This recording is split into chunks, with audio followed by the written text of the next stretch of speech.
오늘의 묵상 본문은 이사야 11장 1절부터 10절까지의 말씀입니다. 이새의 줄기에서 한 싹이 나며 그 뿌리에서 한 가지가 자라서 열매를 맺는다. 주님의 영이 그에게 내려오신다.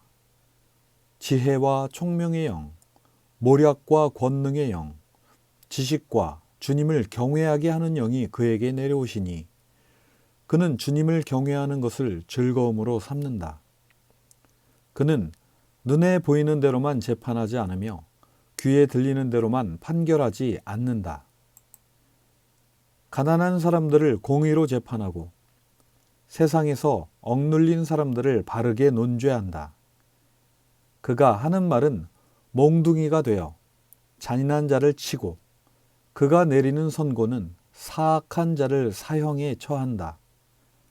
그는 정의로 허리를 동여매고 성실로 그의 몸에 띠를 삼는다.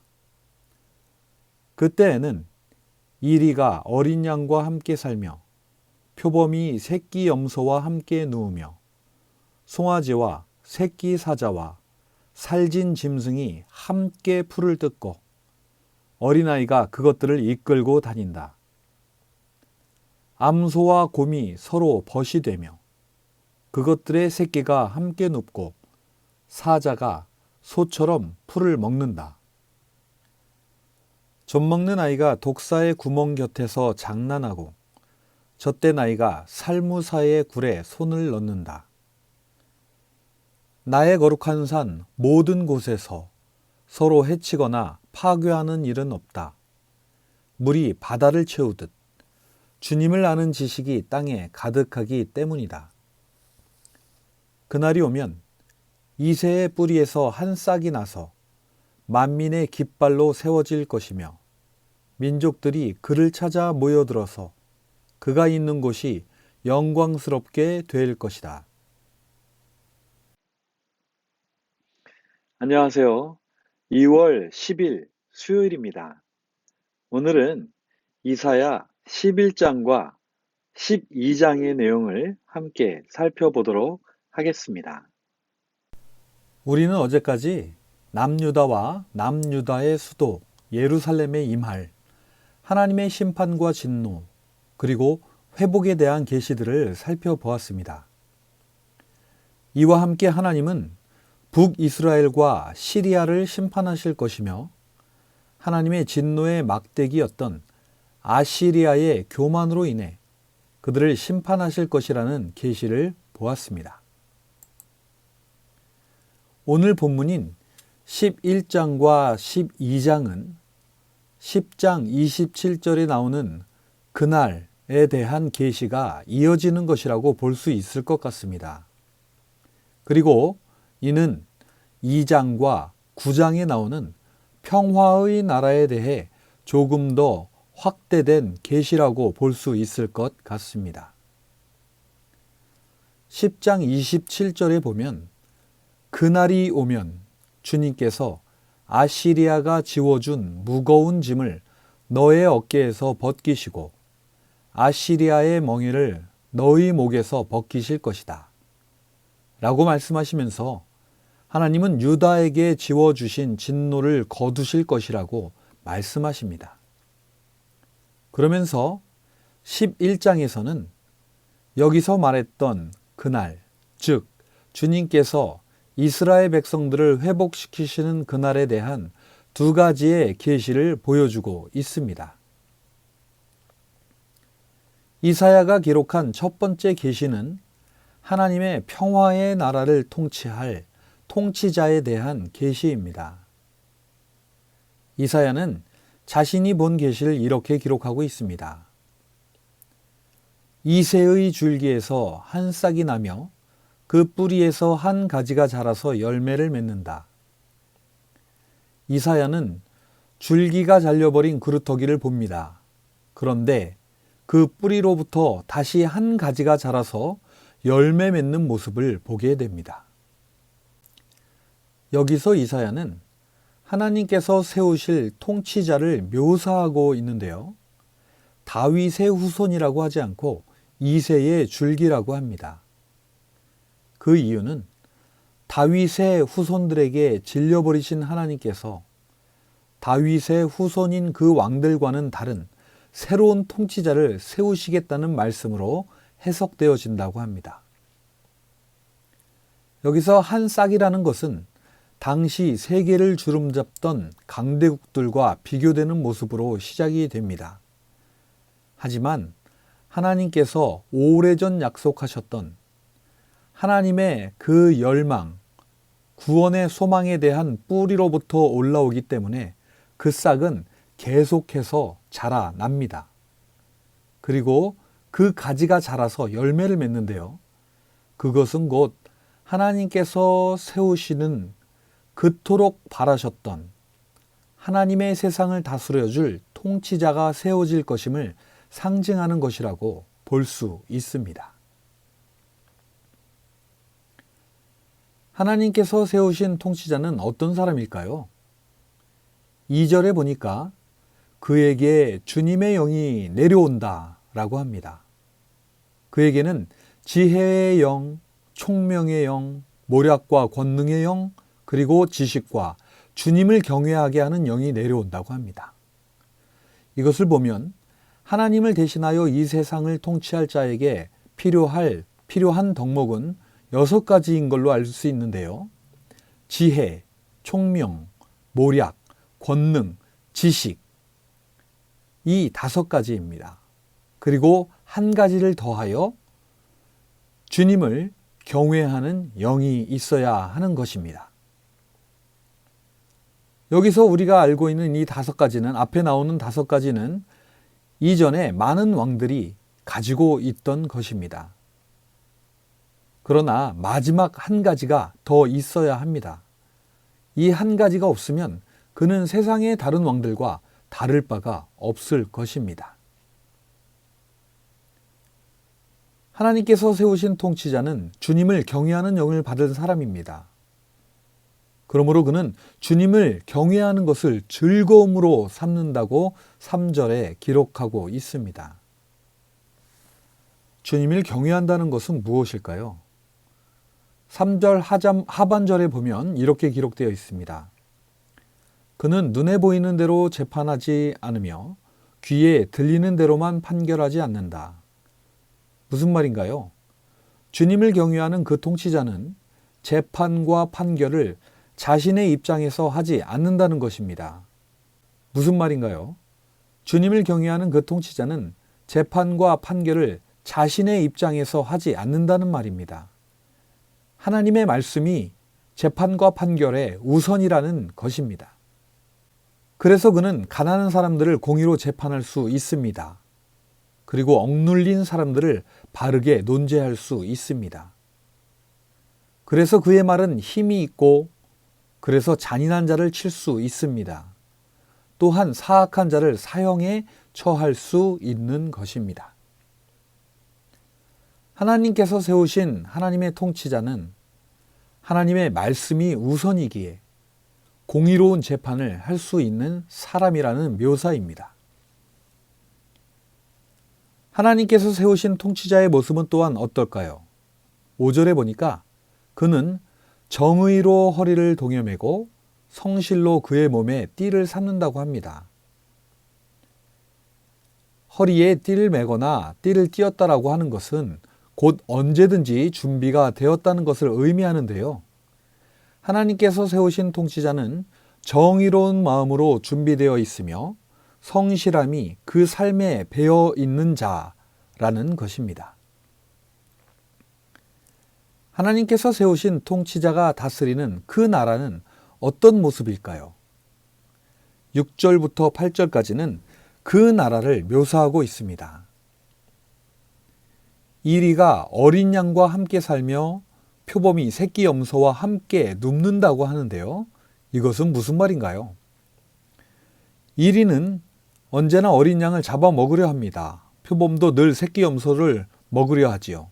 그러나 하나님께서 세우실 통치자가 다스리는 날에는 더 이상 이런 포식자와 피포식자의 관계가 없어질 것이라고 말하는 것입니다. 그 통치자가 다스리는 나라에서는 암소와 곰이 서로 벗이 되고 그것들의 새끼가 함께 눕고 사자가 소처럼 풀을 먹는다고 합니다. 이것은 무엇을 말하나요? 더 이상 생존을 위해 분쟁이 필요가 없는 나라가 될 것이라는 것입니다. 사자도 먹기 위해 더 이상 살생을 하지 않아도 될 것이라는 것입니다. 또한 젖먹이 아이가 독사의 구멍에서 놀아도 젖된 아이가 아무렇지도 않게 살모사의 굴에 손을 넣더라도 독사가 혹은 살모사가 자신의 생존을 위해서 독을 품은 이빨을 드러내며 아이를 물 필요가 없게 될 것이라는 것입니다. 이 얼마나 행복한 평화의 나라인가요? 내가 살기 위해 약한 자를 억누르거나 내가 살기 위해 다른 누군가를 죽여야 할 필요가 없는 세상. 바로 이러한 세상이 하나님께서 세우신 그 통치자와 함께 온다는 것입니다. 그렇다면 어떻게 이런 나라가 올 수 있을까요? 이사야는 이렇게 말합니다. 물이 바다를 채우듯 주님을 아는 지식이 땅에 가득하기 때문이다. 그렇습니다. 주님을 아는 지식이란 하나님께서는 언제나 생명을 위해 존재하시는 생명 그 자체이시라는 것입니다. 하나님은 언제나 그의 피조물들이 영원히 살기를 바라셨습니다. 그러나 사람의 타락으로 말미암아 죽음이 찾아왔습니다. 하나님은 여기서 포기하지 않으시고 끊임없이 그들이 다시 영생의 길을 찾아오기를 바라고 기다리시며 온 세상을 움직이시고 때를 기다리고 계셨습니다. 그리고 하나님께서 세우실 그 통치자가 서는 그날 하나님의 꿈은 이루어질 것입니다. 그 통치자는 하나님의 마음을 가지고 세상을 통치할 것이기 때문에 모든 피조물은 하나님에 대해서 알게 될 것입니다. 그리고 하나님의 통치가 무엇인지를 알게 될 것입니다. 그래서 온 땅이 하나님을 아는 지식으로 가득 넘쳐나게 되기 때문에 온 세상에 하나님의 평화의 나라가 임할 것이라는 그러한 이야기입니다. 이사야는 두 번째 계시를 기록하고 있습니다. 그날이 오면 이새의 뿌리에서 한 싹이 나서 만민의 깃발로 세워질 것이며 민족들이 그를 찾아 모여들어서 그가 있는 곳이 영광스럽게 될 것이다. 이사야가 본 두 번째 계시는 하나님께서 세우신 통치자가 다스리는 그 나라의 백성들에 대한 계시입니다. 하나님은 그 백성들을 어떻게 모으실까요? 첫째로 하나님은 이새의 뿌리에서 싹이 나게 하시고 두 번째로 그 싹을 만민의 깃발로 세우실 것이라고 하십니다. 그리고 세 번째로 그 깃발을 보고 모든 민족들이 그를 찾아 모여들게 하실 것이라고 하십니다. 그래서 그가 있는 곳이 영광스럽게 되어 그곳은 하나님의 영광이 드러나는 곳이 되게 할 것이라는 것입니다. 11절에 보면 주님은 그 손을 펴셔서 전 세계 방방 곳곳에서 남은 사람들을 자기의 소유로 삼으실 것이라고 하십니다. 그리고 12절에 보면 하나님은 문 나라가 볼 수 있도록 깃발을 세우셔서 쫓겨난 이스라엘 사람들과 흩어진 유다 사람들이 그 깃발을 찾아오도록 할 것이라고 하십니다. 흩어졌던 그들, 쫓겨났던 그들이 과연 어떻게 돌아올 수 있을까요? 15절과 16절을 보면 주님께서는 이집트의 세력과 아시리아의 큰 물과 같은 그 거대한 세력들을 누르시고 하나님의 택하신 백성들이 돌아올 수 있는 큰 길을 친히 만들어 주실 것이라고 말씀하십니다. 그리고 이어지는 12장에서는 이러한 하나님의 구원을 찬양하게 될 것이라고 하면서 감사의 찬양을 기록하고 있습니다. 그들은 뭐라고 찬양을 하나요? 이렇게 찬양합니다. 진노하셨으나 진노를 거두시고 위로하시는 하나님, 구원의 하나님을 찬양하게 될 것이라고 말하고 있습니다. 그리고 또한 이러한 하나님의 구원의 역사하심을 온 세계에 알려라 라고 찬양하고 있습니다. 오늘 우리는 이사야의 계시를 통해 하나님께서 세우실 평화의 나라의 통치자의 모습과 하나님 나라의 백성들의 모습을 보았습니다. 하나님께서 세우신 통치자는 하나님을 경외하는 영을 받은 자입니다. 그래서 그는 자신의 입장에서 판단을 내리는 것이 아니라 하나님의 말씀을 기초로 하여 공의로 판결을 내리며 그래서 그의 말에는 권위와 힘이 있습니다. 그래서 그가 다스리는 나라에서는 더 이상 서로 물고 뜯고 서로를 죽일 이유가 없는 평화의 나라가 되는 것입니다.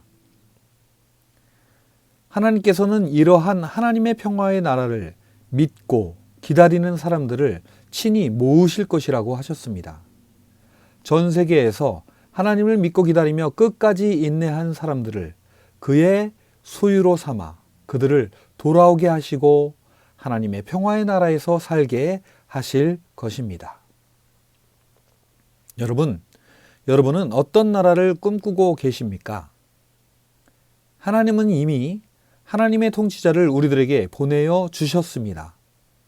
그리고 하나님은 지금도 남은 자들, 곧 하나님의 평화의 나라에 들어갈 그 자들을 불러 모으고 계십니다. 예수님께서 제자들에게 마지막 날에 대해서 말씀해 주신 말씀이 떠오릅니다. 그때에는 환난과 거짓 예언자들이 많이 일어날 것이고 불법이 성하며 사랑이 식을 것이라고 경고하셨습니다. 그러면서 말씀하시기를 그러나 끝까지 견디는 사람은 구원을 얻을 것이다 라고 하셨습니다. 언젠가 하늘나라의 복음이 온 세상 땅끝까지 전파될 것입니다. 모든 민족이 구원의 복음의 말씀을 들을 날이 올 것입니다. 그때까지 우리가 들은 이 구원의 소식을 붙잡고 우리의 믿음을 지켜야 합니다. 주님의 말씀처럼 끝까지 믿고 견뎌야 합니다. 오늘도 저와 여러분은 하나님께서 자기 백성을 모으고 계시는 그 안에 늘 머물러 있어야 합니다. 또한 하나님께서 이사야에게 주셨던 그 평화의 나라를 기대하는 마음으로 각자의 삶의 자리에서 우리 주 예수님의 통치하심에 모든 것을 맡기며 평강의 하루를 보내어야 합니다. 오늘도 하나님께서 원하시는 이 평강의 나라, 평화의 나라가 저와 여러분의 삶 가운데 이루어지기를 간절히 바랍니다. 오늘도 그 안에서 주님이 주시는 평강을 누리시는 저와 여러분이 되시기를 간절히 바랍니다. 기도하시겠습니다. 하나님 아버지 감사합니다. 오늘도 말씀을 통해 하나님 아버지의 그 평화의 나라를 기대하는 마음을 갖게 됩니다. 어떠한 상황 속에서도 주님 주신 그 믿음을 끝까지 가지고 견뎌내어 하나님의 나라가 우리 삶 속에 이루어지는 것을 날마다 보며 그 안에서 기쁨을 누리는 은혜를 허락하여 주시옵소서. 오늘도 믿음으로 이 하루를 시작하는 드림의 모든 성도들에게 함께하여 주시옵소서. 또한 사랑하는 사람을 잃고 아파하는 곳에 주님의 위로와 소망을 더하여 주시옵시고 경건한 마음으로 믿음을 지키려 하는 모든 성도들에게 지혜와 용기를 더하여 주시옵소서. 언제나 연약한 우리들을 위해 간구하고 계시는 우리 주 예수님의 이름으로 감사하며 기도하였습니다. 아멘.